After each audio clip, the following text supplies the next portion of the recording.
What? No! They're everywhere! Help me! In the heart of Umoji, where the harmattan dust settled on red rooftops and the market women sang while they pounded pepper, there lived a man named Chief Okonkwo Eze, a man whose name alone could silence a room.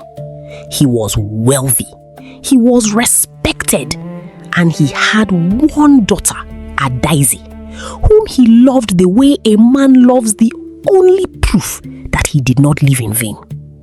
But love, when it forgets to correct, becomes something else entirely. Chief Okonkwo. Leave her! She's my daughter, not your slave. If she wants to break the plate, let her break 10 more. Every time Mama Adaeze tried to raise her voice, to correct, to guide, to discipline, Chief Okonkwo cut her down in front of the child. And so, Adaeze learned, before she learned to read, that her mother's voice meant nothing in that house.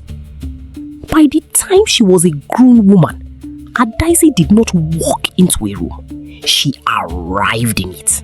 She wore her father's money like a crown, and she wore her mother's silence like a favorite wrapper. The widening cruelty. She raised her hand to her mother the way other daughters raise their hands to greet. A dropped soup spoon, a late meal, a word spoken out of turn. Each one earned Mama Adaeze a slap, a shove, sometimes worse. Always followed by her father's voice, arriving like a shield thrown in the wrong direction. She's just a child, let her be. Mama Adaeze. True. What kind of daughter did I carry for 9 months? Is this the child I prayed for?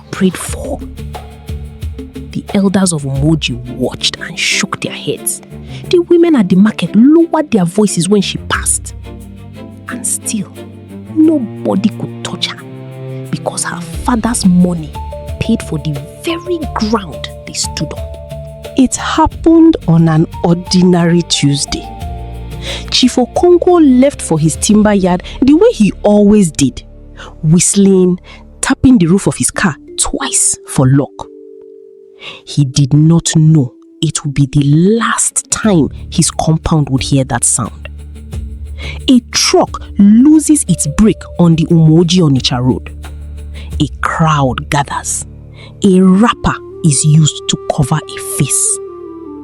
By evening, the men who carried the news into the compound did not need to speak. Mama Adaeze read it from their faces before they opened their mouths.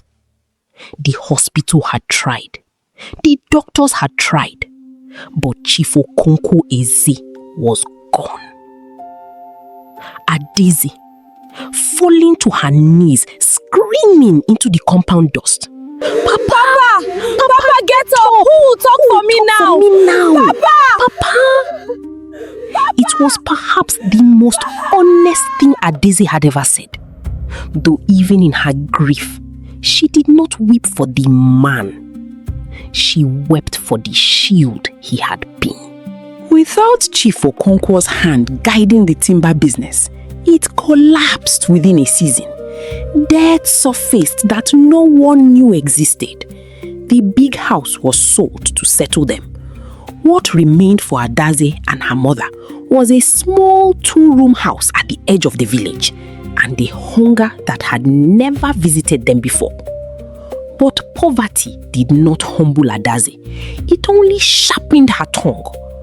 Adaeze, is it my fault that you cannot even prepare soup that a human being can swallow? Useless woman! If not for you, maybe Papa would still be planning something for me. She had turned grief into a whip, and her mother's back had become its favorite place to land. Mama Adaeze cooked, cleaned, fetched water from the stream at dawn, sold what little she could at the market, and returned home each evening to a daughter who called her nothing softer than foolish woman or useless mouth. Woman at the stream, to another woman, watching Mama Adaeze fetch water with a swollen lip. That girl will answer for this one day. Mark my word, the earth does not forget. It was market day, and the path to Ekeuku was crowded. Traders balancing baskets on their heads, children weaving between legs, goats refusing to be hurried. Among the crowd walked an old woman, bent low with age, wrapped in a faded blue cloth, moving slower than the world around her wanted to allow. Adaeze, in a hurry to reach the cloth sellers before the good fabric was gone, brushed past the old woman's shoulder. The old woman stumbled, caught herself on her walking stick, and said nothing more than a quiet apology for being in the way. It should have ended there. It did not. Adaeze, old useless woman. Can't you see where you are going? Or did age take your eyes along with your sense? Just stay at home and You people should just stay at home and stop disgracing yourselves in public. The market went quiet. In that particular way markets go quiet. Not from silence, but from held breath.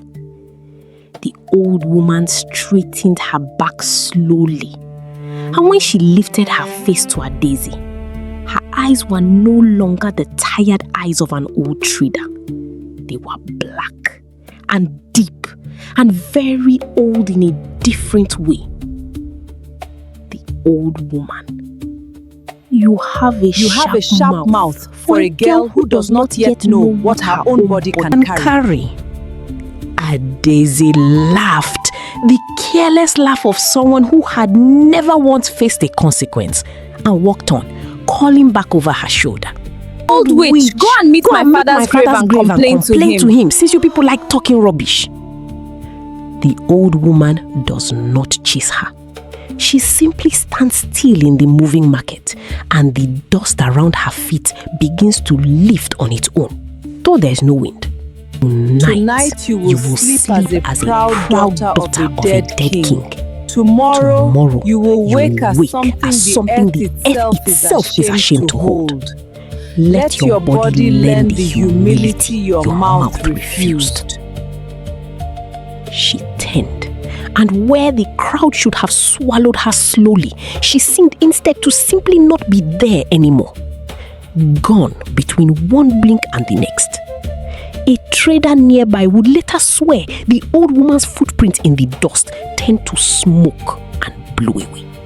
That night, Adaeze slept the deep, untroubled sleep of a woman who had never once considered that words could return home to meet their owner. She did not dream. She did not stir. It was the stench that woke her first. Sour, wrong, a smell that did not belong in a body. Then came the sensation. Movement when no movement should be. Small, wet, alive. This is the moment from the opening, now understood. Adaeze scream tears through the small house. Mama Adaeze busts in with the lamp, and the horror on her face is not performance. It is a mother witnessing something no prayer prepared her for. Adaeze. Mama, help me. Take it out of my body. What is happening to me? God, please, what is happening to me? Word did not walk to the rest of Umoji that morning. It ran. By the time the sun had fully climbed the sky, half the village stood outside the small house, some out of concern, many out of the particular curiosity that follows a proud person's fall. Village elder. This is not sickness. This is not sickness. This is a matter of the earth. Someone has spoken against her, and the words have found a home. Are restless. For 3 days, no herbalist could touch it. No hospital in Onitsha had an answer that did not end in confused shaking of heads. Adaeze, once too proud to greet an elder first, now had to be carried by the same mother she had turned into a slave. Because pride cannot walk when the body has been humbled this completely. Mama Adaeze, cradling her daughter, exhausted but not once looking away. I will carry you the way I carried you the first time. Even after everything. Even after everything, my daughter, I will still carry you. It was this, not the horror, not the shame, not the whispers outside the window that finally broke something open in Adaeze. Not fear of the cause. The sight of her mother's loyalty, unearned and unshaken, arriving exactly when Adaeze had least deserved it. Adaeze, weeping. Mama, why? Why do you still hold me like this after everything I have done to you? Mama Adaeze, because a mother's hand does not learn to let go, even when the child has forgotten how to hold it gently. It was Mama Adaeze, the woman Adaeze had beaten, silenced, and starved of respect for years, who walked the bush path alone that same evening, asking every herbalist, every priestess, every whisper of a rumor, until she found the hut at the forest edge where the old woman from the market was said to live.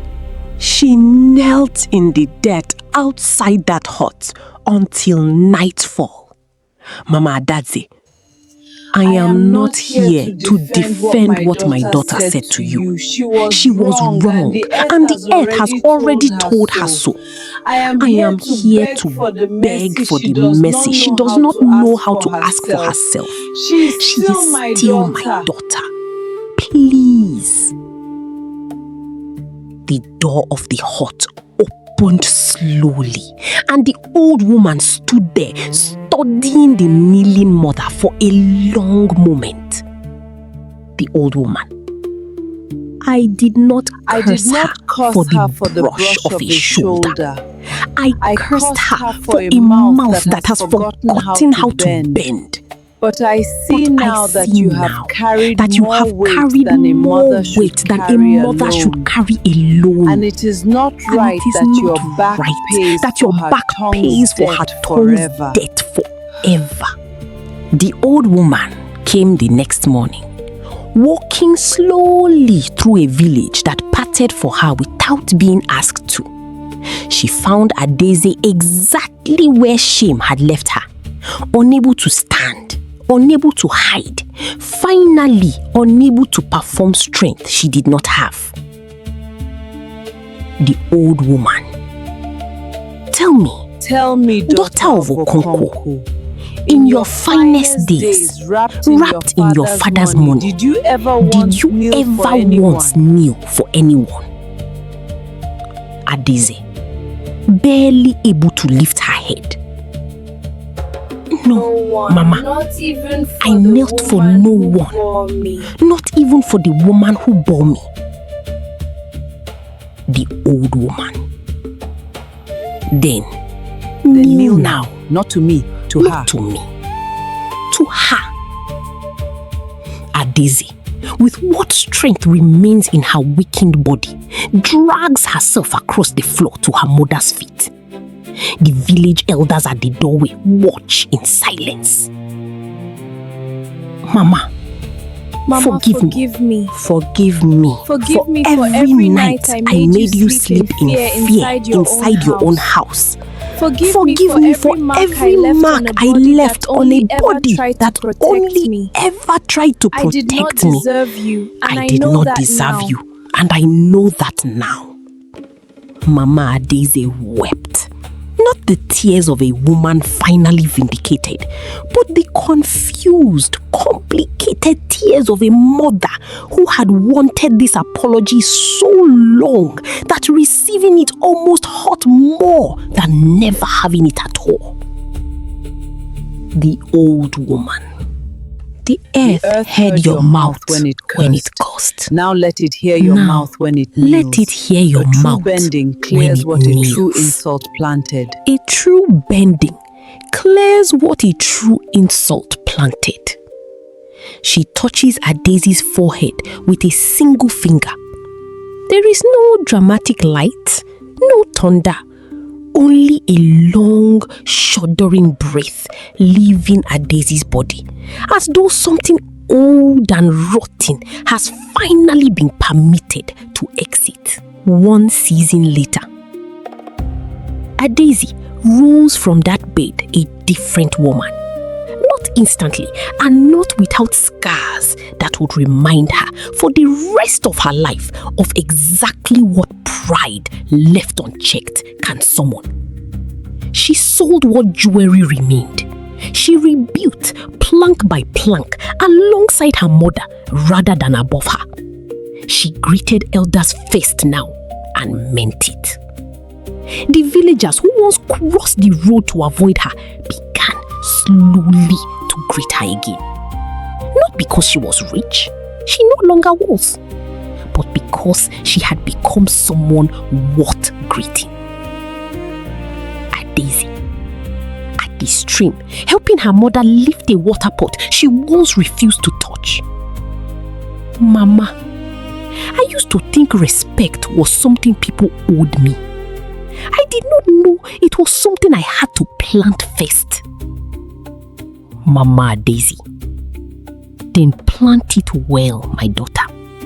The soil remembers everything, the good